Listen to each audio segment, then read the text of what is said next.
नमस्कार। सोमवार की नई सुबह की शुरुआत के साथ हम हाजिर हैं नए तेवर और नए क्लेवर के साथ नया सवेरा के इस खास अंक में। मैं हूं आपके साथ भावना नैयर और मेरे साथ है मेरी सहयोगी आंचल। शुक्रिया भावना। सुप्रभात सभी दर्शकों को। और अगले घंटे में हम जानेंगे देश और दुनिया से जुड़ी तमाम बड़ी खबरें। और हम मान सकते हैं कि आज अलौकिक पर्व है जिसको हम बोलते हैं छठ, उसका समापन आज किया जा रहा है। इससे जुड़ी तमाम बड़ी खबरें हम आपको दिखाएंगे। साथ ही चुनावी शंखनाद किस तरह से राजस्थान में अपनी गूंज के साथ इस वक्त तमाम जो चुनावी प्रचार में जुटी हैं पार्टियां, उसके बारे में भी हम देंगे जानकारी। लेकिन फिलहाल सीधे रुख करते हैं टॉप स्टोरीज यानी कि सुर्खियों का।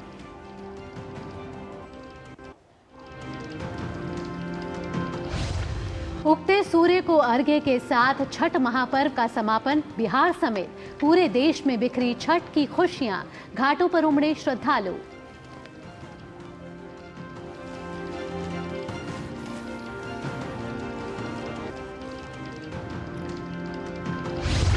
राष्ट्रपति द्रौपदी मुर्मू आज ओडिशा के बारिपदा में अखिल भारतीय संथाली लेखक संघ सम्मेलन और साहित्यिक महोत्सव के उद्घाटन सत्र में लेंगी भाग। कुलियाना में एकलव्य मॉडल आवासीय विद्यालय का भी होना है उद्घाटन।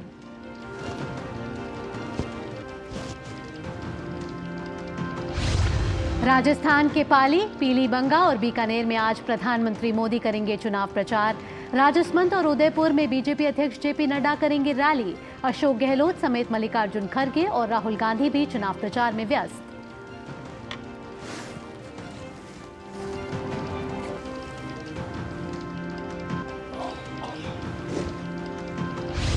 तेलंगाना में 30 तारीख को होने वाले चुनाव के लिए बीजेपी की ओर से आज फिर अमित शाह करेंगे प्रचार। बीआरएस और कांग्रेस समेत ओवैसी की पार्टी ने भी झोंकी पूरी ताकत।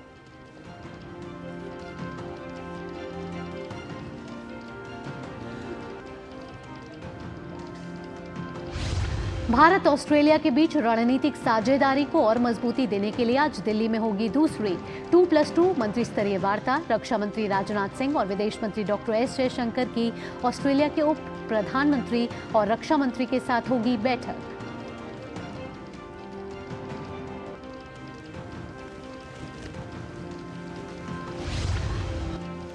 इजरायल ने पेश किया अल शिफा अस्पताल में हमास के जरिए बंधक बनाए गए लोगों के सीसीटीवी फुटेज।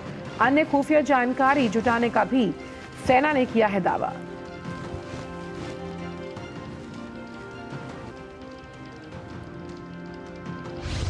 आज से गोवा में शुरू होगा international film festival of India. सूचना प्रसारण मंत्री अनुराग ठाकुर करेंगे उद्घाटन।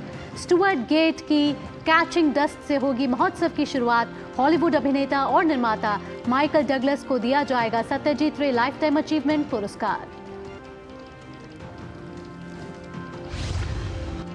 ऑस्ट्रेलिया ने जीता क्रिकेट विश्व कप। रिकॉर्ड छठी बार बना वर्ल्ड चैंपियन। फाइनल मुकाबले में भारत को 6 विकेट से दी मात। प्रधानमंत्री ने दी ऑस्ट्रेलियाई टीम को बधाई।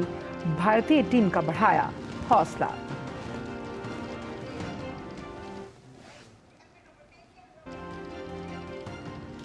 और आइए नया सवेरा की शुरुआत करते हैं, जहां सबसे पहले देखते हैं देश भर से कुछ खास खबरें। और अब बात करते हैं अलौकिक महापर्व छठ की। तो नहाय खाए से शुरू हुआ आस्था का जो महापर्व छठ है, उसकी पूजा का आज चौथा दिन है।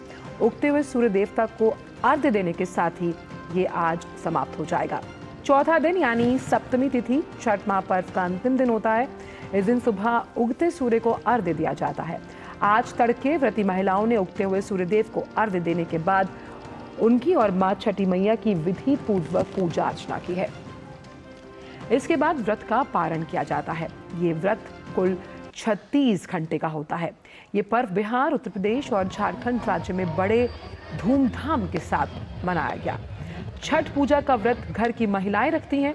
ये व्रत छठी मैया और सूर्य भगवान को समर्पित होता है। इस वक्त हम आपको अलग अलग हिस्सों की आज सुबह जिस तरह से सूर्य को अर्घ्य दिया गया है उसकी तस्वीरें साझा कर रहे हैं। आप देखिए कि किस तरह से व्रती महिलाएं पूरे विधि विधान के साथ घाट पर पूजा अर्चना करती हुई नजर आ रही हैं।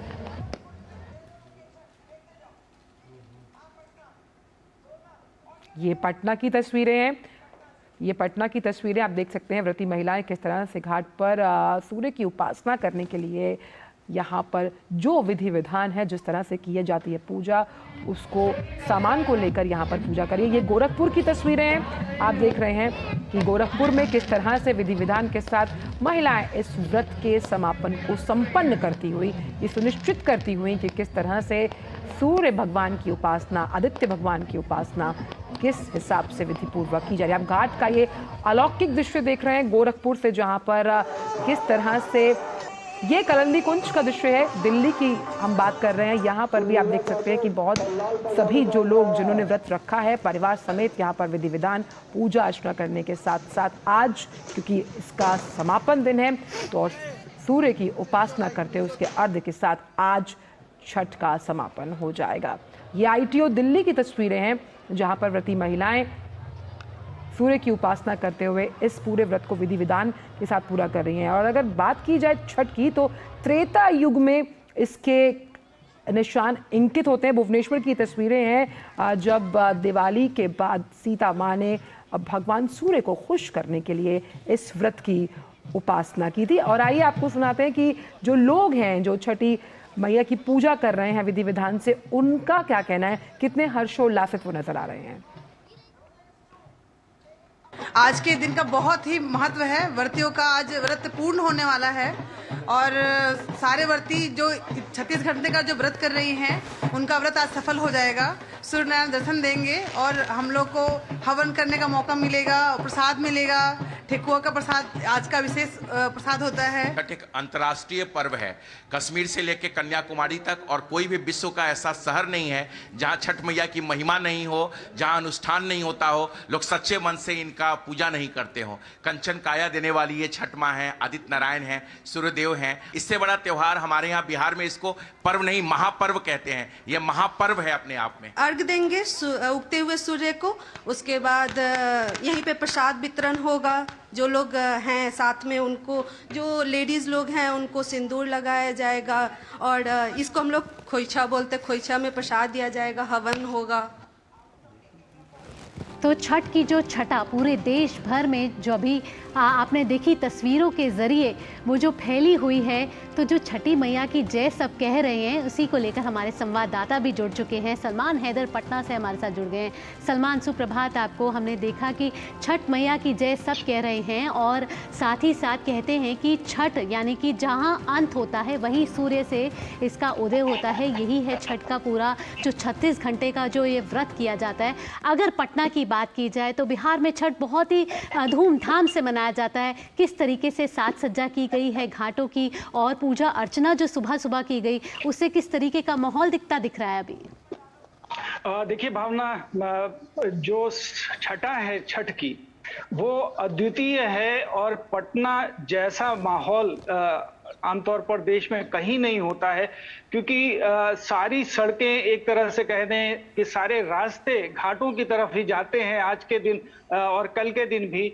तो आज जो समापन हुआ है उदीयमान सूर्य को अर्घ देने का, लगभग अब से 2.5 घंटे पहले महिलाओं ने, व्रती महिलाओं ने 36 घंटे व्रत रहकर और पानी में खड़े होकर के अर्घ दिया है सूर्य देवता को, इस मनोकामना के साथ कि उनके परिवार का कल्याण हो, समाज का कल्याण हो और विश्व का कल्याण हो। तो ये जो छठ का पर्व है एक तरह से न सिर्फ सूर्य देवता की उपासना है बल्कि विश्व कल्याण और पर्यावरण के संरक्षण के प्रति भी एक बहुत ही जो हिंदू परंपरा, हिंदू संस्कृति है, भारतीय परंपरा है, उसमें इसका इसलिए भी बड़ा महत्व है कि जल का जीवन में जो एक महत्वपूर्ण अंग है जो जीवन का, उसको दर्शाता है, उसके महत्व को भी दर्शाता है और प्रकृति से हमें प्रेम सिखाता है।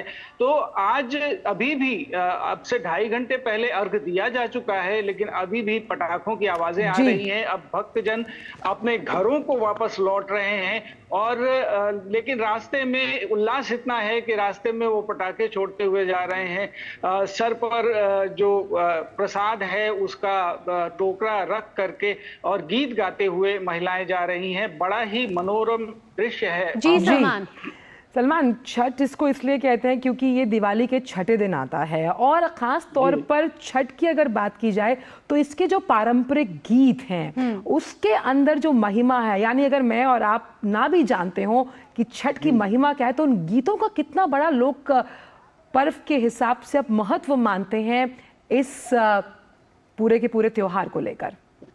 देखिए, कई तरह से इसे लिया जा सकता है। एक तो आराधना है, स्तुति है छठी मैया की या सूर्य देवता की, और छठ के गीत इतने कर्णप्रिय होते हैं कि हम सबको सुनने में बड़ा अच्छा लगता है और एक माहौल बनता है जिससे लगता है कि हाँ भाई अब छठ आ गया और एक उल्लास का वातावरण है। साथ ही साथ जो 36 घंटे का आपने भी बताया कि 36 घंटे का व्रत होता है और ये काफी लंबा है, बिना पानी के बिना अन्न के ये लंबा व्रत होता है। तो उस मोनोटोनी को भी तोड़ने के लिए ये जो गीत हैं इनका बड़ा महत्व है। और घर में जो भी छठ व्रती महिलाएं हैं उनका पूरा ध्यान पूरा परिवार मिल करके रखता है और साथ साथ घाटों पे जाता है और ये गीत गाते हुए जाता है ताकि पूरा ध्यान जो है भक्ति में लगा रहे, सूर्य देवता की स्तुति में लगा रहे। तो गीतों का अपना, और खास तौर से ये लोकगीत रचे बसे हैं पूरे जनमानस में यहाँ पर।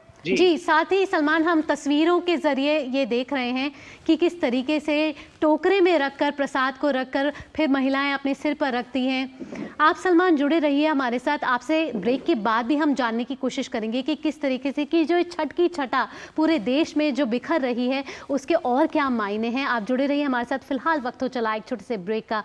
ब्रेक के बाद भी छठ की जिस तरीके से भी सुबह सुबह सूर्य को अर्घ दिया गया है, उसके बाद जो माहौल है पूरे देश में वो किस तरीके से बिखर रहा है। आप जुड़े रहिए डीडी न्यूज़ के साथ। मुथूट फाइनेंस, भारत का नंबर 1 सबसे भरोसेमंद financial services brand. Gold loan के लिए अभी कॉल करें 1-800-313-1212। अब क्या देख रहे हो पापा? तुम कहते हो ना कि स्टॉक मार्केट में बहुत सोच समझकर इन्वेस्ट करना चाहिए, बस थोड़ा सा ज्ञान ले रहा हूँ। किससे? हर एक स्टॉक्स एक्सपर्ट है, मस्त एजुकेशनल वीडियोस बनाता है और अच्छी इन्वेस्टमेंट की टिप्स भी देता है। पापा, इन वीडियोस पे ना जाएं, अपना रिसर्च खुद करें या सेबी रजिस्टर्ड इन्वेस्टमेंट एडवाइजर से संपर्क करें। एजुकेशन के नाम पर कुछ इन्फ्लुएंसर्स अक्सर इन्वेस्टर को मिसगाइड करते हैं, नुकसान आपका होगा। समझकर इन्वेस्ट कर। सिर्फ 4 दीवारों का मतलब घर नहीं होता। घर तो अपनों से बनता है, अपनों के सपनों से बनता है। हम तो बस आपका साथ निभाते हैं। आप ही तो हैं जो मकान को घर बनाते हैं। SBI होम लोन्स, मकान को घर बनाने के सफर में हमेशा आपका हमसफर।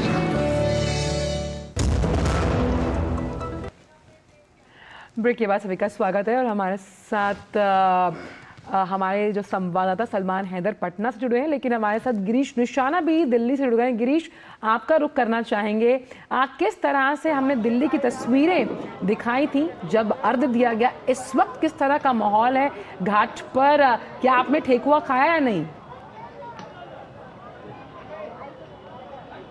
देखिए, मैं आपको बताना चाहूँगा क्योंकि जिस तरह से नहाए खाए के साथ और खरना के साथ डूबते सूर्य को कर अर्घ्य दिया गया, उसके बाद आज उगते सूर्य को अर्घ्य देने के साथ व्रतधारियों का व्रत पूरा हो चुका है। और इस समय मैं यमुना घाट पर मौजूद हूँ और यहाँ आप मेरे पीछे देख सकते हैं, मेरे कैमरा सहयोगी आशीष से कहूँगा वे दृश्य दिखाए, जहाँ देख सकते हैं लोग अपना व्रत पूरा करके और उगते सूर्य को अर्घ्य देने के साथ अपने अपने घरों को लौट रहे हैं। कुछ श्रद्धालु हमारे साथ हैं, बात करते हैं। मैडम, आप बताइए कितना महत्वपूर्ण है आपके लिए? ये हम लोग के लिए तो पूजा बहुत ही महत्वपूर्ण है और सबसे बड़ी बात ये है कि हम लोग डूबते सूरज को भी प्रणाम करते हैं और उगते सूरज को भी, जो कि किसी देश में ये चीज़ नहीं है। और इस जो भी भगवान से मांगे वो सारा चीज़ भगवान देते हैं हम लोग को, मतलब जो भी सच्चे दिल से मांगे वो सब मिलता है। और सबसे बड़ी बात कि ये छठ पूरे सिर्फ भारत में ही नहीं, देश विदेश में भी आज के डेट में सब जानता है। पहले इसको कोई नहीं जानता था पर अब सब जानने लगा है। इसको बिहार और पूर्वांचल का त्योहार माना जाता है, लेकिन दिल्ली के अंदर भी पूरा उत्साह कितना है? बहुत ज़्यादा है, पहले तो नहीं था पर अब देख रहे हैं। हम भी यहाँ पहली बार आए हैं तो देख रहे हैं कि बहुत ज़्यादा है, जो कि नहीं था यहाँ। पूर्वांचल में तो खैर ये महापर्व है, वहाँ के लिए तो बहुत ही ज़्यादा इसका महत्व है इस पूजा के। सर, ये आप सर पे क्या लेके जा रहे हैं? ये टोकरा, इसमें प्रसाद होता है, ये चढ़ाते हैं हम छठ पूजा में। सुबह और शाम का अर्घ अभी सुबह का था आज, तो उगते सूरज को आज अर्घ दिया है।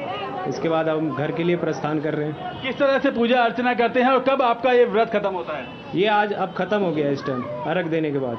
सुबह का अर्घ ये परसों शाम को शुरू हुआ था, टोटल 36 आवर का होता है, जो कि आज सुबह अब समाप्त हो गया सूरज को अर्घ देके। बिहार और पूर्वांचल का त्यौहार कहा जाता है, दिल्ली में कितना उत्साह रहता है आप लोगों को? दिल्ली में बहुत उत्साह रहता है। अब क्या करें, हम ट्रेन इतनी वो है दूर है कि जा नहीं पाते हम लोग, तो हम लोग ने यहीं पे सेटलमेंट कर रखा है, समिति बना रखी है, छठ पूजा समिति, तो उसी के द्वारा हम लोग ये सब यहाँ पे करते हैं छठ घाट पे। सर आप क्या कहेंगे, कितना उत्साह दिखाई देता है दिल्ली के अंदर खासतौर पर? बहुत उत्साह है, खास करके पिछले कई सालों में 5-6 सालों में बहुत ज़्यादा बढ़ गया है इसका उत्साह। एक तरह से लगता है जैसे हम लोग बिहार में ही आके छठ पर्व मना रहे हैं, यहाँ का ऐसा वातावरण दिखाई देता है। आज किस तरह से अपना व्रत खोलेंगे आप? क्या क्या व्रत के लिए क्या क्या आपने तैयार? मैंने तो व्रत नहीं किया था, बट मैं एक्चुअली आया था यहाँ पर बाकी लोगों के साथ मिलकर छठ पूजा मनाने। जी गिरीश, आज कैसे व्रत खोलेंगे, आज किस तरह से होगा? व्रत तो हम किए नहीं है, मेरे परिवार में होता है, तो हम आए हुए हैं वहीं। तो अब व्रत खोलना है तो बस नॉर्मली पहले तो जल से, और जो अभी चढ़ रहा है ठेकुआ, पहले ठेकुआ ही खाया जाता है, उसके बाद ही व्रत टूटता है। और ठेकुआ हम लोग के लिए बहुत ज़्यादा ही मायने रखता है इस पूजा में। तो देखा किस तरह से उत्साह दिल्ली के अंदर देखने को मिल रहा है। हालांकि ये त्यौहार पूर्वांचल बिहार का कहा जाता है, लेकिन देश की राजधानी दिल्ली में भी पूरा उत्साह देखने को मिल रहा है। जी गिरीश, साथ ही आपके साथ जो लोग खड़े हैं, जैसे आंचल ने बोला कि लोकगीत बहुत मशहूर है बिहार के, अगर जो आपके साथ खड़े हैं, अगर वो कोई लोकगीत का नज़ारा हम तक पहुँचा सके। जी बात करते हैं, आपको कोई लोकगीत याद है, कुछ गाना चाहिए गुनगुनाना? अभी तो अचानक याद नहीं आ रहा, पर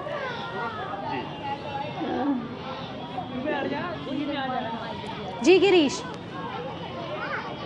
पता है याद नहीं आ रहा है गिरीश। साथ में मैं आपसे ये भी पूछना चाहूंगी, नहीं आ रहा है गिरीश, साथ में ये भी पूछना चाहूंगी आपसे कि जो छठ मैया की जो पूजा होती है, माँ कात्यायनी की भी पूजा की जाती है इसमें, और सूर्य देवता की भी पूजा की जाती है, और हम नवरात्रों में भी देखते हैं कि छठे दिन ही माँ कात्यायनी की पूजा की जाती है, और दिवाली के भी छठे दिन माँ कात्यायनी की पूजा की जाती है।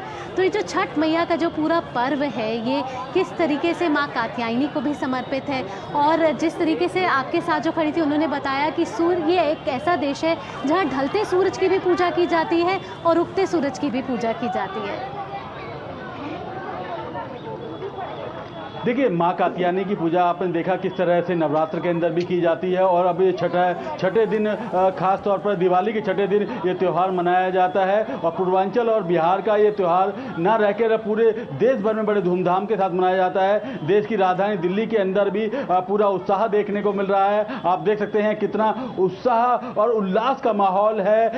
जगह जगह दिल्ली के अंदर कृत्रिम जो है छठ घाट बनाए गए, तो काफ़ी उत्साह का माहौल दिल्ली के अंदर देखने को मिलता है। और आपने देखा ही किस तरह से लगातार लोग यहाँ पर आ रहे हैं, जा रहे हैं। सुबह ये लोग कल से यहाँ पर काफ़ी लोग ऐसे हैं जो यमुना घाटों पर पहुँचे हुए थे, और उन्होंने कल रात पूरी रात यमुना नदी के किनारे बिताई, और सुबह उगते सूर्य को अर्घ्य देने के बाद वो अपने घरों को लौट रहे हैं। गिरीश ना, चलिए आपके पास वापस आएंगे। राजेश राज हमारे साथ बेगूसराय से जुड़े हुए हैं। राजेश, नहाए खाए खरना और आज सूर्य को अर्घ देकर छठ की समाप्ति, कितना अहम है ये त्यौहार, ये तो हमने बात की, लेकिन खास तौर पर अपनों से मिलने का, जिस तरह से लोग अपने घरों को जाते हैं और जो व्रती महिलाएं हैं उनके साथ मदद कर इस व्रत की तैयारी की जाती है, वो अपने आप में कितनी खास है, खास तौर पर जो आज की युवा पीढ़ी है उसके लिए।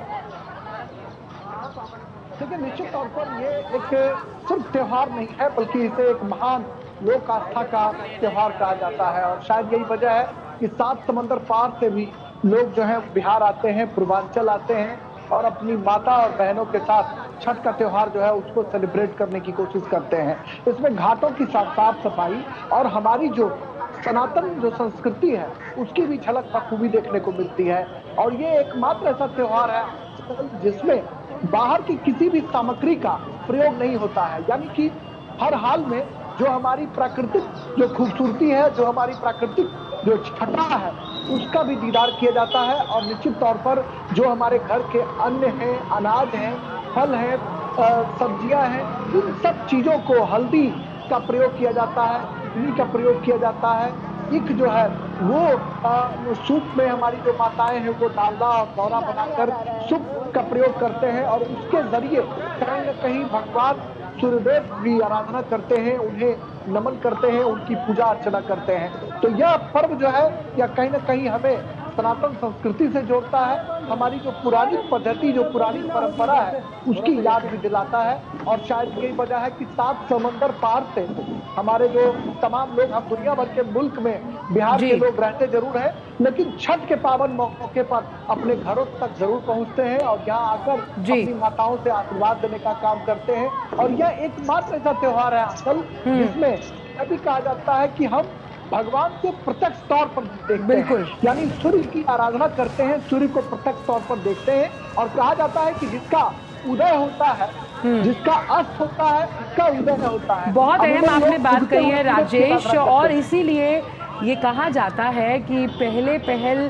जो छठ व्रत होता है अगर कोई रख रहा है तो इतनी करुणा प्रिय होती है छठी मैया की जो भी भूल चूक होती है वो उसे माफ़ करती है। बहुत बहुत शुक्रिया राजेश आपका बेगूसराय से जुड़ने के लिए, गिरीश दिल्ली से हमसे ये तमाम जानकारियां साझा करने के लिए, और पटना से सलमान आपका भी बहुत बहुत शुक्रिया। आप तीनों से ही उम्मीद करते हैं कि क्योंकि ये कहा जाता है कि ठेकुए का प्रसाद मांग कर खाया जाता है, उम्मीद करते हैं ये हमारे जितने भी सहयोगी वहाँ पर हैं ये प्रसाद लेकर दफ्तर ज़रूर आएंगे। और अब छठ की एक बार फिर से सभी को शुभकामनाएं। बिल्कुल, सभी को छठ की शुभकामनाएं। और इसी के साथ बुलेटिन में ले लेते हैं एक छोटा सा ब्रेक के बाद आपको बताएंगे कि उत्तरकाशी में जो सुरंग में 41 श्रमिक जो फंसे हुए हैं उनकी ताज़ा अपडेट क्या है। खबरें और भी हैं, आप जुड़े रहिए DT न्यूज़ के साथ।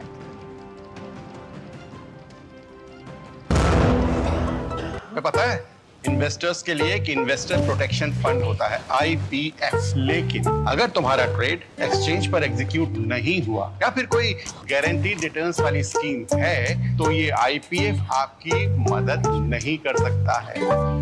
और अगर आपका ब्रोकर ही डिफॉल्टर बन जाए तो फिर IPF आपको कॉम्पेंसेशन दिला सकता है। कहां से सीखा? NSE की साइट पर। सोचकर समझकर इन्वेस्ट कर। ब्रेक के बाद सभी का स्वागत, और अब रुक करते हैं उत्तरकाशी की खबर का। क्यों? बिल्कुल आंचल, उत्तरकाशी की बात करते हैं तो वहाँ जो फंसे हुए 41 श्रमिक हैं, मजदूरों को निकालने के लिए राहत और बचाव कार्य लगातार वहाँ जारी है। कल केंद्रीय मंत्री नितिन गडकरी राहत और बचाव कार्यों का निरीक्षण करने पहुंचे। केंद्रीय मंत्री नितिन गडकरी ने कहा कि अभी मजदूरों तक पहुंचने में 2 से ढाई दिन लगेंगे। श्रमिकों को बाहर निकालना सर्वोच्च प्राथमिकता है सरकार की। 6 वैकल्पिक विकल्पों पर काम किया जा रहा है जिसमें भारत सरकार की विभिन्न एजेंसियां शामिल हैं। उन्होंने कहा कि PMO की ओर से इस पर खास नजर रखी जा रही है।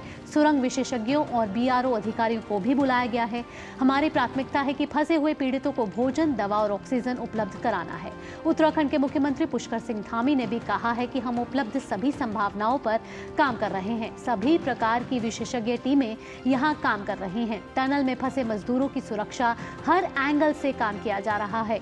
इसके लिए DRDO के द्वारा निर्मित रिमोटली ऑपरेटेड व्हीकल और माइक्रो ड्रोन भी मंगवाया गया है। माइक्रो ड्रोन को पाइप के अंदर डालकर भेजा जाएगा, साथ ही इसी पाइप के भीतर से ऑप्टिकल फाइबर के जरिए नेटवर्क भेजा जाएगा। मजदूरों को खाना सप्लाई करने के लिए अलग से पाइप लगाई जा रही है जो 44 मीटर तक अंदर जा चुकी है। प्लान 5 के तहत हर एरिया में 2 कैविटी तैयार की जाएंगी जिसमें एक रेस्क्यू के लिए और दूसरा खाना पहुंचाने के लिए होगा। और ज़्यादा जानकारी के लिए आंचल हमारे संवाददाता जुड़ चुके हैं सिलक्यारा सुरंग के पास से। OP यादव सुप्रभात आपको। हमने देखा कि किस तरीके से सरकार इन 41 मजदूरों को बचाने के लिए हर संभव कोशिश कर रही है, और अब जब नितिन गडकरी कल वहां पहुंचे हैं तो 5 ऐसे प्लान हैं जिस पर काम किया जा रहा है, और वर्टिकल ड्रिलिंग पर भी जो ये विकल्प है उस पर भी एक ऐसा विकल्प जो है वो तैयार किया जा रहा है। क्या नई ताज़ा जानकारी है आपके पास?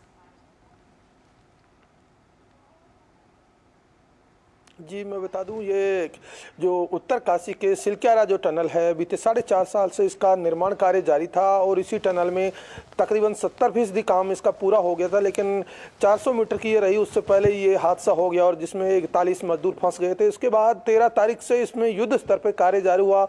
देहरादून से एक मशीन लाई गई, जब वो मशीन काम करना बंद कर दी तो फिर उसके बाद से अलग से एक अमेरिकन ओगर मशीन दिल्ली से हरकुलस विमान के जरिए मंगवाई गई। उसके बाद इंदौर से एक अलग मशीन मंगवाई गई। नॉर्वे, थाईलैंड और अमेरिका के एक्सपर्ट्स ने भी इसमें मदद की और फिर बाद में कई तरह की तकनीकी जो खामियां नजर आई, उसके बाद केंद्रीय मंत्री नितिन गडकरी कल पहुंचे। परसों प्रधानमंत्री कार्यालय के अधिकारी आए थे, उन्होंने भी अलग से एक कमेटी का गठन करने के साथ साथ एक कोऑर्डिनेशन कमेटी बनाई, जिसमें जो NHIDCL के प्रबंध निदेशक है महमूद, उनको इसका कोऑर्डिनेटर बनाया गया और इसमें युद्ध स्तर पर कई एंगल्स से कार्य करना तय किया गया, जिसमें 6 मुख्य बिंदु बनाए गए।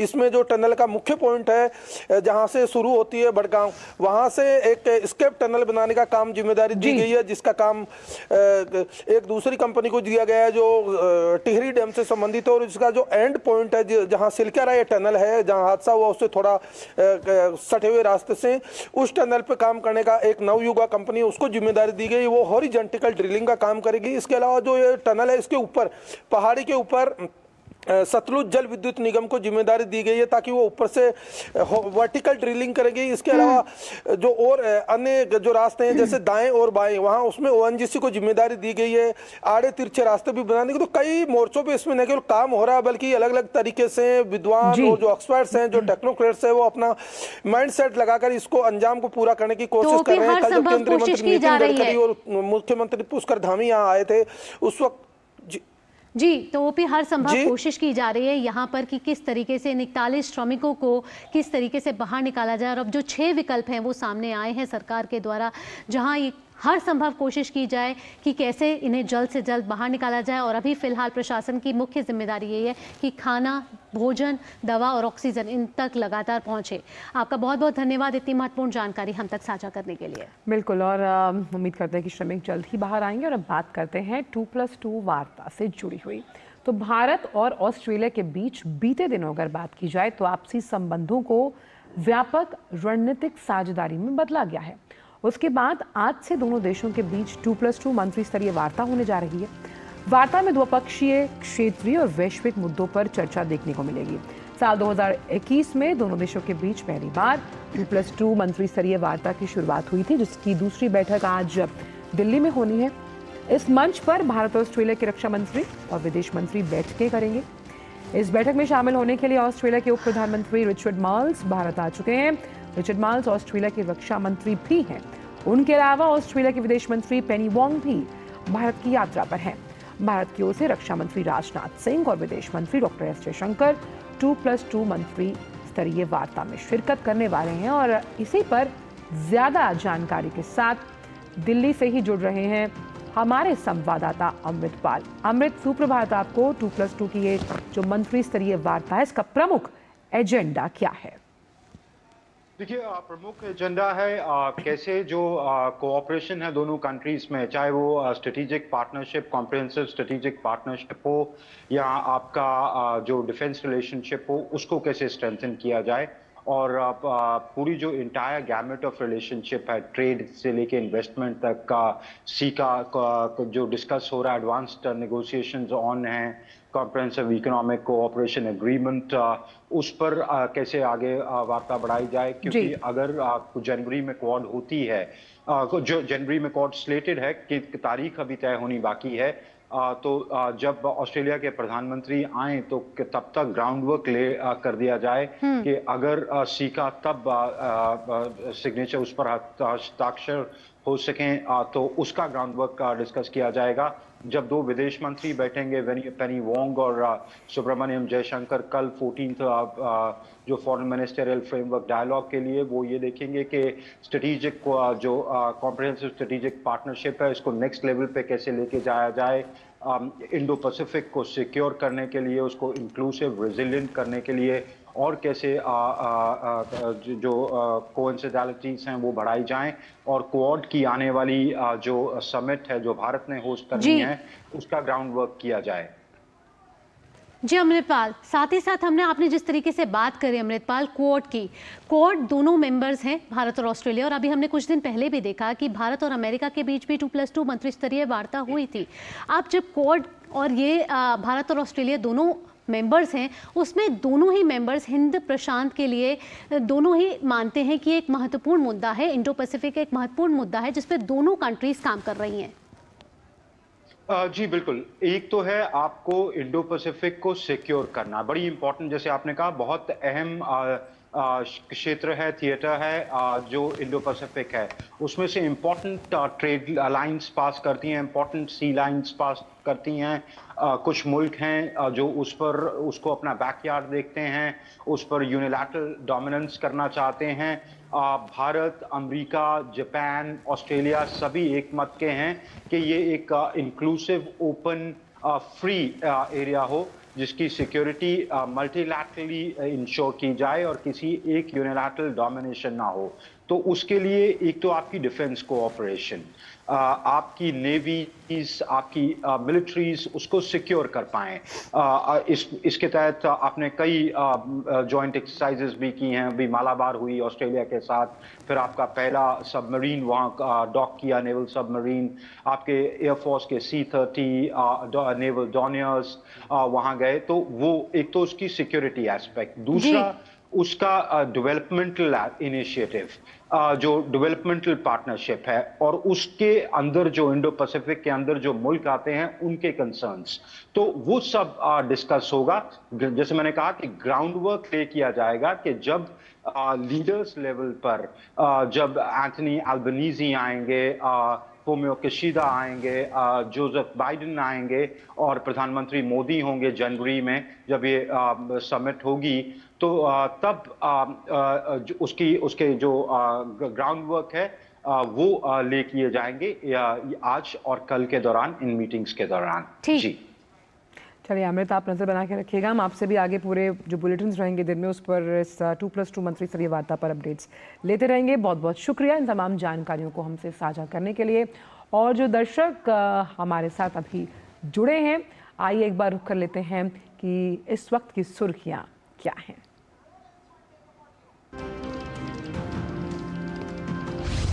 उगते सूर्य को अर्घ्य के साथ छठ महापर्व का समापन, बिहार समेत पूरे देश में बिखरी छठ की खुशियां, घाटों पर उमड़े श्रद्धालु।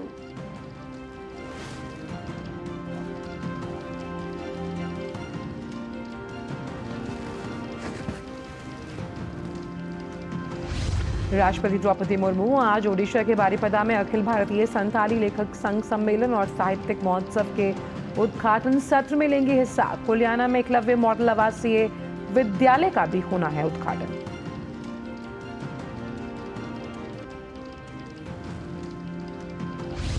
राजस्थान की पाली, पीलीबंगा और बीकानेर में आज प्रधानमंत्री मोदी करेंगे चुनाव प्रचार। राजसमंद और उदयपुर में बीजेपी अध्यक्ष जेपी नड्डा करेंगे रैली। अशोक गहलोत समेत मल्लिकार्जुन खड़गे और राहुल गांधी भी चुनाव प्रचार में व्यस्त।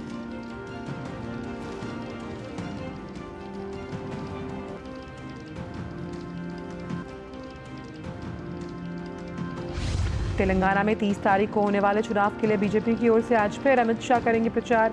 बीआरएस और कांग्रेस समेत ओवैसी की पार्टी ने भी झोंकी ताकत।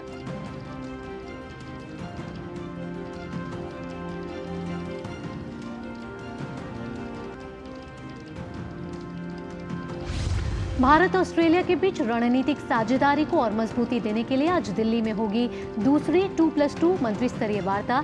रक्षा मंत्री राजनाथ सिंह और विदेश मंत्री डॉक्टर एस जयशंकर की ऑस्ट्रेलिया के उप प्रधानमंत्री और रक्षा मंत्री के साथ होगी बैठक।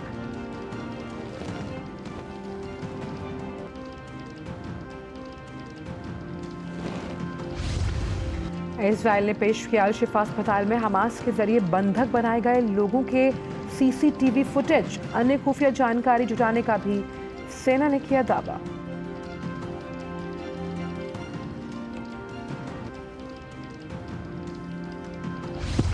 आज से गोवा में शुरू होगा international film festival of India. सूचना प्रसारण मंत्री अनुराग ठाकुर करेंगे उद्घाटन। स्टुअर्ट गेट की कैचिंग डस्ट से होगी महोत्सव की शुरुआत। हॉलीवुड अभिनेता और निर्माता माइकल डगलस को दिया जाएगा सत्यजीत रे लाइफ टाइम अचीवमेंट पुरस्कार।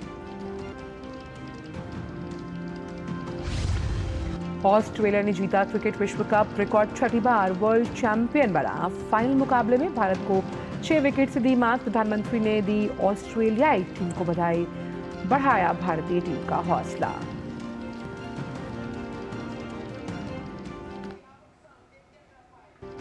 तो आइए वक्त हो चला है कि समाचार पत्रों में आज क्या प्रमुख सुर्खियां हैं जो प्रकाशित हुई हैं, हमारे खास सेगमेंट अखबारों की सुर्खियों का।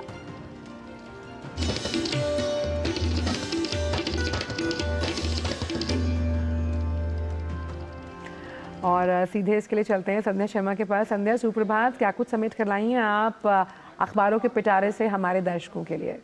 सुप्रभात आंचल और भावना। अखबारों की सुर्खियों की शुरुआत कर लेते हैं पाठ्यक्रम में वेदों के शामिल होने की खबर के साथ, जिसे शिक्षा मंत्री धर्मेंद्र प्रधान ने कहा है कि इसके लिए जो 100 करोड़ रुपए की राशि खर्च होनी है उसके लिए अलग से इस बजट को रखा गया है।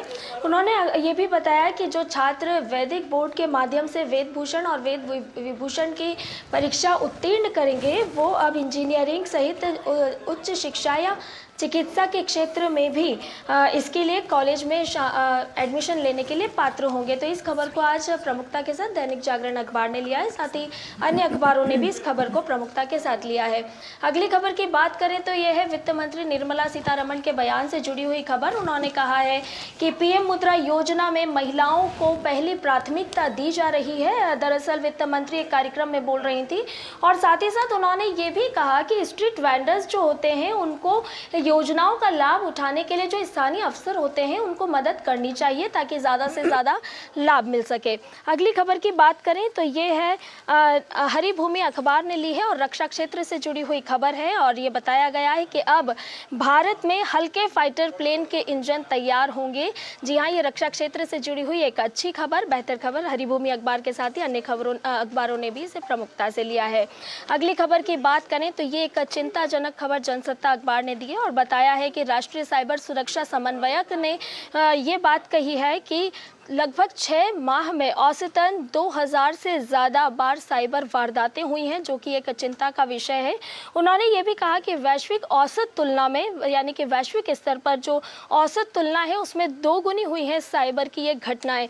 तो ये एक चिंता से जुड़ी हुई खबर। और चलते चलते बात करते हैं, नवभारत अखबार ने इस खबर को लिया है और दरअसल कैलिफोर्निया यूनिवर्सिटी के एक प्रोफेसर हैं हनी फरीद, उनके इंटरव्यू लिया गया है और चूँकि वो डिजिटल फोरेंसिक साइंस के एक्सपर्ट हैं तो ये उनके माध्यम से कई सवाल जवाब हुए हैं और ये बताया गया है कि जो डीप फेक है वो किस तरह से लोगों का भरोसा तोड़ रहा है सोशल मीडिया प्लेटफॉर्म पर। उन्होंने ये भी कहा कि ये जो वीडियो होते हैं इनको कैसे इनका रियल चेक किया जाए, यानी कि जब तक आपको ये ना पता हो कि ये खबर, ये वीडियो सही है या गलत है, तब तक उसे फॉरवर्ड करने से बचा जाए। साथ ही उन्होंने ये भी कहा कि इस तरह के जो 2016 से डीप फेक के मामले तो आते थे, लेकिन इसमें यह होता था कि फोटोशॉप के माध्यम से फोटोज चेंज कर दी जाती थी, लेकिन अब इसमें ऑडियो की तरह का भी इस्तेमाल किया जा रहा है और जो लिपसिंग करके डीप फेक बनाया जा रहा है। तो ये एक चिंताजनक बात है और लोगों को इसके लिए सतर्क रहने की ज़रूरत है कि जब तक आपको ये ना जानकारी हो कि चीज़ें सही है या गलत हैं, उसको आगे बढ़ाने से रुका जाए। तो ये है आज के अखबारों की प्रमुख सुर्खियाँ। बहुत बहुत धन्यवाद संध्या। समाचार पत्रों की जो ये प्रमुख खबरें उनको समेट कर हम तक और हमारे दर्शकों तक पहुंचाने के लिए फिलहाल वक्त हो चला एक छोटे से ब्रेक का। ब्रेक के बाद खबरें होंगी चुनावी राज्यों से जुड़ी हुई। आप जुड़े रहिए डीडी न्यूज़ के साथ। तुम्हें पता है इन्वेस्टर्स के लिए एक इन्वेस्टर प्रोटेक्शन फंड होता है IPF, लेकिन अगर तुम्हारा ट्रेड एक्सचेंज पर एग्जीक्यूट नहीं हुआ या फिर कोई गारंटीड रिटर्न्स वाली स्कीम है तो ये IPF आपकी मदद नहीं कर सकता है। और अगर आपका ब्रोकर ही डिफॉल्टर बन जाए तो फिर IPF आपको कॉम्पेंसेशन दिला सकता है। कहाँ से सीखा? NSE की साइट पर। सोच कर समझ कर इन्वेस्ट कर। माँ, ये खीर किसके लिए? आज तेरे दादाजी का जन्मदिन है, उनके लिए। तो मैं दादाजी को क्या दूँ? अपना मोबाइल फोन देना। ये क्या कर रही है? दादाजी के लिए आयुष्मान कार्ड बना रही हूँ। घर बैठे? हाँ। आयुष्मान ऐप पर जाकर अपना या परिवार के सदस्य का नाम लाभार्थी सूची में ढूंढे, आधार OTP या फेस ऑथ द्वारा ऑथेंटिकेट करें, डिटेल्स भरें, अब मोबाइल से फोटो खींचकर अपलोड करें। दादाजी, ये लीजिए अपना आयुष्मान आयुष्मान कार्ड। ये उपहार तो जीवन भर काम आएगा। और एक प्रकार से पीएम जय अब गरीबों की जय बन गई है। 5 लाख तक के मुफ्त उपचार की गारंटी, स्वास्थ्य का वरदान आयुष्मान। दीदी नौकरी लग गई। अरे वाह, बधाई हो। तो अब तो ढेर सारी शॉपिंग। हाँ दी, नया मोबाइल। अरे रुको शहजादे, सैलरी से पहले खर्चे। इंस्टेंट लोन भी तो मिलता है। पहले बजट बनाना सीखो, फिर खर्च करो। पर दी, देखो कमाई का एक हिस्सा हमेशा बचाना चाहिए, लेकिन पार्टी देने से नहीं बचोगे तुम। हाँ दी, पार्टी मेरी, बजट तुम्हारा। अच्छा। आरबीआई कहता है सही वित्तीय बर्ताव करे आपका बचाव। ब्रेक के बाद सभी का स्वागत और आइए अब देखते हैं खबरें चुनावी राज्यों से जुड़ी हुई।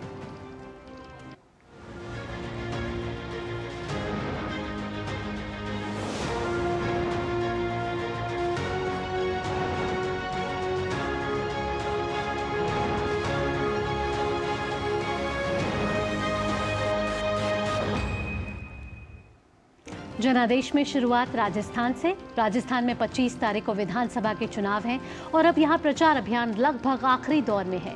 आज प्रधानमंत्री नरेंद्र मोदी लगातार राजस्थान के रण में पूरी ताकत के साथ प्रचार अभियान में डटे हैं। आज उनकी पहली विजय संकल्प सभा पाली के जार्डन में होगी। इसके बाद वो पीलीबंगा में रैली करेंगे, फिर शाम को बीकानेर में उनका रोड शो होगा।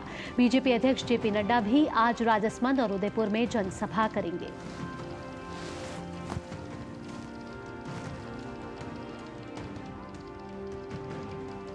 कांग्रेस पार्टी ने भी जोर शोर के साथ प्रचार अभियान चला रखा है। मुख्यमंत्री अशोक गहलोत अपनी 7 गारंटियों के जरिए फिर एक बार सत्ता में लौटने का सपना देख रहे हैं, तो वहीं मल्लिकार्जुन खड़गे और राहुल गांधी भी उनके साथ प्रचार में जुटे हुए हैं। खड़गे सबसे पहले अनूपगढ़ से सियासी हुंकार भरेंगे, तो दोपहर बाद हनुमानगढ़ में मतदाताओं को रिझाने का प्रयास करेंगे। कल दौसा में राहुल गांधी ने रैली की और वहां मतदाताओं को यकीन दिलाने की कोशिश की कि कांग्रेस दोबारा सत्ता में आई तो कई रुके हुए काम पूरे किए जाएंगे। और तेलंगाना में भी आज तमाम नेताओं का जमावड़ा होगा। भाजपा नेता अमित शाह आज वारंगल में रैली करने वाले हैं। इसके अलावा शाम को अमित शाह उप्पल विधानसभा क्षेत्र में एक रोड शो भी करेंगे। तो आज चुनावी कार्यक्रम है अमित शाह का। तेलंगाना में भी हुंकार भरते हुए भाजपा के प्रत्याशियों के लिए। वहीं तेलंगाना में दूसरी पार्टियां भी पूरी ताकत के साथ चुनावी प्रचार में जुटी हैं। बीआरएस और कांग्रेस समेत तमाम राजनीतिक दलों के नेता मतदाताओं को लुभाने का प्रयास कर रहे हैं। ओवैसी ने भी एआईएमआईएम की तरफ से मोर्चा संभाल रखा है।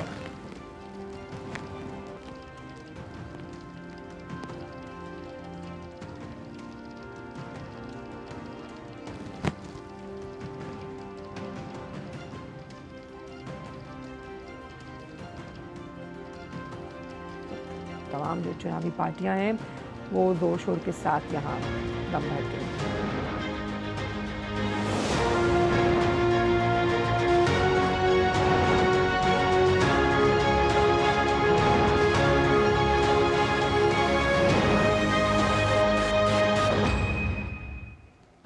चलिए चुनावी राज्यों से जुड़ी खबरों के बाद अब रुख कर लेते हैं दुनिया भर की कुछ खास खबरों का।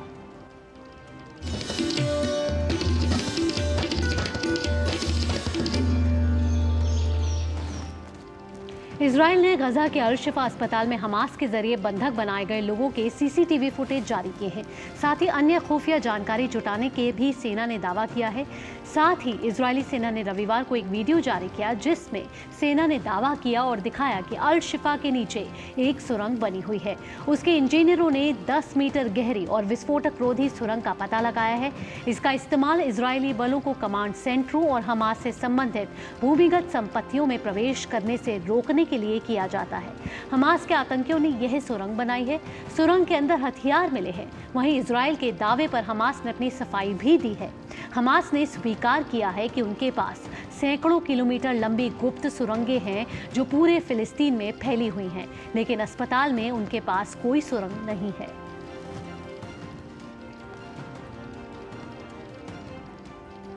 और अब एक रुख कारोबार जगत से जुड़ी खबरों का, लेकिन फटाफट अंदाज में।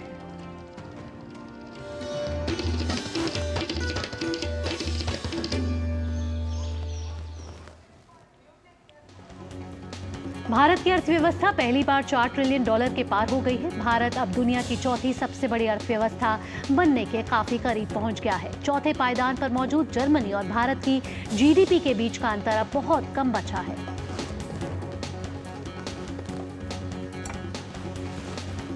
नवंबर में अब तक भारतीय पूंजी बाजार में लगभग 14,000 करोड़ रुपए का विदेशी निवेश हुआ। नवंबर में अब तक भारतीय पूंजी बाजार में एफपीआई का कुल निवेश 13,763 करोड़ रुपए है।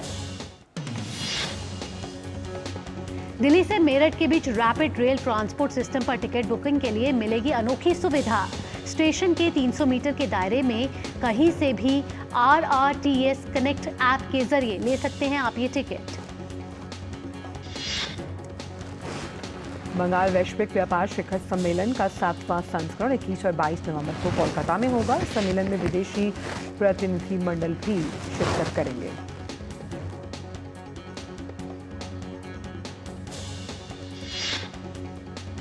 और कारोबार के बाद आप रुख कर लेते हैं खेल जगत से जुड़ी खबरों का।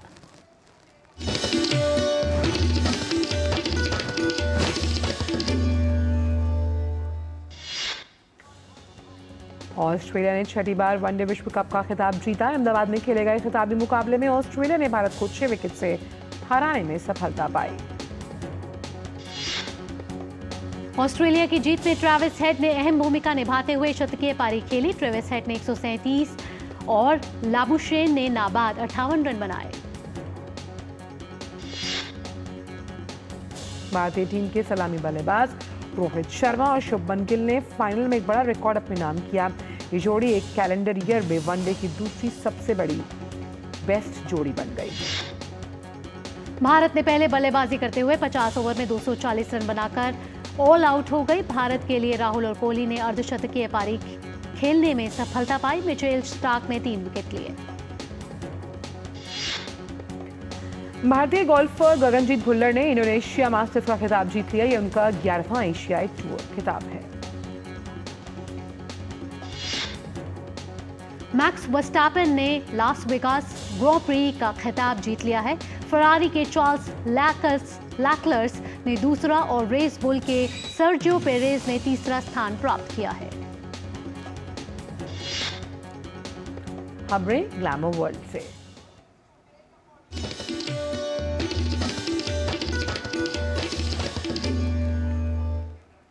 बात इफ्फी की 54वां अंतर्राष्ट्रीय भारतीय फिल्म महोत्सव आज से गोवा में शुरू होगा। उद्घाटन समारोह आज शाम को बॉम्बोलिम में श्यामा प्रसाद मुखर्जी इंडोर स्टेडियम में होना है। इस वर्ष के महोत्सव में ब्रिटिश फिल्म कैचिंग ईस्ट पहली और अमेरिका की फेदरवेट अंतिम फिल्म होगी। देखिए भारतीय अंतर्राष्ट्रीय फिल्म महोत्सव, जिसका इंतजार पूरे साल सिने प्रेमी करते हैं। इसका 54वां अंक और भी भव्य होने जा रहा है। गोवा में 20 से 28 नवंबर तक लगेगा दुनिया के सबसे प्रतिष्ठित सितारों का मेला। विश्व के सबसे प्रतिष्ठित फिल्मोत्सव में शुमार भारत का अंतर्राष्ट्रीय फिल्म महोत्सव इफ्फी के लिए मंच सज चुका है। 20 नवंबर से होगा इफ्फी के 54वें संस्करण का आगाज और इस बार पिछले साल की तुलना में 3 गुना अधिक अंतर्राष्ट्रीय प्रस्तुतियां हिस्सा लेने पहुंची इफ्फी में। अंतर्राष्ट्रीय खंड के लिए भारी उत्साह देखा गया। भावी रचनात्मक प्रतिभाओं के लिए 600 प्रविष्टियां प्राप्त हुई। अंतर्राष्ट्रीय खंड में इस बार 198 फिल्में दिखाई जाएंगी, जिनमें 13 का विश्व प्रीमियर भी शामिल है। साउथ एशिया में इकलौता ऐसा इंटरनेशनल फिल्म फेस्टिवल है जिसकी धूम हर वर्ष 20 नवंबर से 28 नवंबर तक होती है गोवा में। फिल्म बाजार एक बहुत बड़ा आकर्षण है जहां पर बिजनेस करने का अवसर मिलता है। वर्ल्ड सिनेमा के अलग अलग स्वरूप यहाँ पर देखने को मिलते हैं। IFFI has been a beacon of cinematic excellence, bringing together the finest talents from both the Indian and the international films industry. प्रतिष्ठित सत्यजीत रे लाइफ टाइम अचीवमेंट पुरस्कार प्रसिद्ध हॉलीवुड अभिनेता और निर्माता माइकल डगलस को प्रदान किया जाएगा। कैचिंग डस्ट ओपनिंग फिल्म होगी, about ड्राइज grasses mid fest film होगी और द फेदरवेट समापन फिल्म होगी। इस साल विभिन्न प्रतिष्ठित अंतर्राष्ट्रीय फिल्म समारोह के 19 पुरस्कार विजेता फिल्मों को इफ्फी कलाइडोस्कोप में शामिल किया गया है। फिल्म बाजार के 17वें संस्करण में इस वर्ष 300 अंतर्राष्ट्रीय फिल्म परियोजनाओं के प्रोडक्शन, डिस्ट्रीब्यूशन और बिक्री के लिए क्यूरेट और प्रदर्शित किया जाएगा। प्रतिष्ठित फिल्म निर्माताओं, छायाकारों और अभिनेताओं के साथ 20 से अधिक मास्टर क्लास और इन कॉन्वर्सेशन सत्र आयोजित किए जाएंगे। This year we are introduced for the OTT films and OTT contents and OTT serials. The award is going to given this International Film Festival at Goa. Friends, this festival is globally, participations are there, and you are aware that already our ministry has announced Satyajit Film Award to the icon Michael Douglas.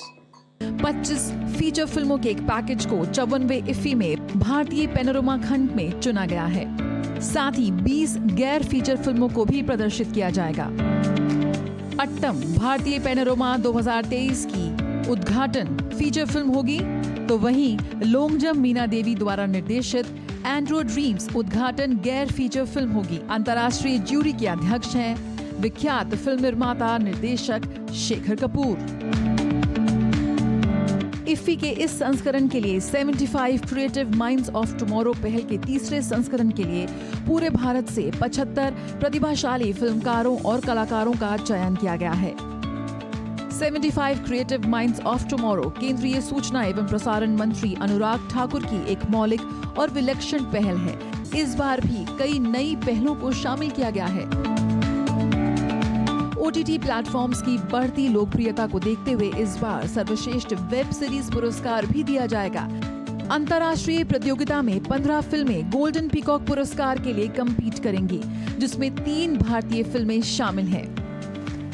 7 फिल्में सर्वश्रेष्ठ debut निर्देशन, 198 अंतर्राष्ट्रीय फिल्में, 13 विश्व premiere, 18 अंतर्राष्ट्रीय premiere, 62 Asia premiere, 89 Bharat premiere, महिला निर्देशकों की 40 से अधिक अंतर्राष्ट्रीय फिल्में। 54वां इफ्फी इस बार बेहद शानदार और यादगार होने जा रहा है।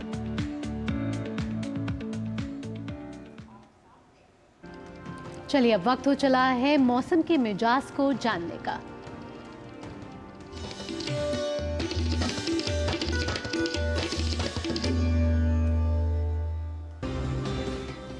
उत्तर भारत सहित देश के कई हिस्सों में मौसम का मिजाज बदला हुआ है। एक तरफ जहां दक्षिण भारत के अधिकांश राज्यों में बीते कुछ दिनों से लगातार बारिश हो रही है, वहीं पहाड़ी इलाकों में हल्की बर्फबारी का सिलसिला है। इसके अलावा उत्तर भारत के अधिकांश राज्यों में मौसम शुष्क है। राजधानी दिल्ली में आने वाले दिनों में तापमान में गिरावट दर्ज की जा सकती है। वहीं मौसम विभाग ने पूर्वोत्तर भारत में राज्यों में असम, मिजोरम, नागालैंड, मणिपुर में भारी बारिश की संभावना जताई। वहीं अंडमान निकोबार और तमिलनाडु के कुछ हिस्सों में हल्की से मध्यम बारिश की संभावना। केरल और तटीय कर्नाटक में हल्की बारिश की संभावना है। आइए देखते हैं तमाम राज्यों का न्यूनतम और अधिकतम तापमान क्या है।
नया सवेरा के आज के अंक में बस इतना ही, लेकिन जाने से पहले आपको दिखाएंगे आज हुई छठ पूजा की खूबसूरत झलकियाँ।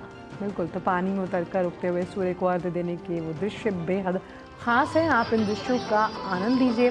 हमें दीजिए इजाजत। नमस्कार।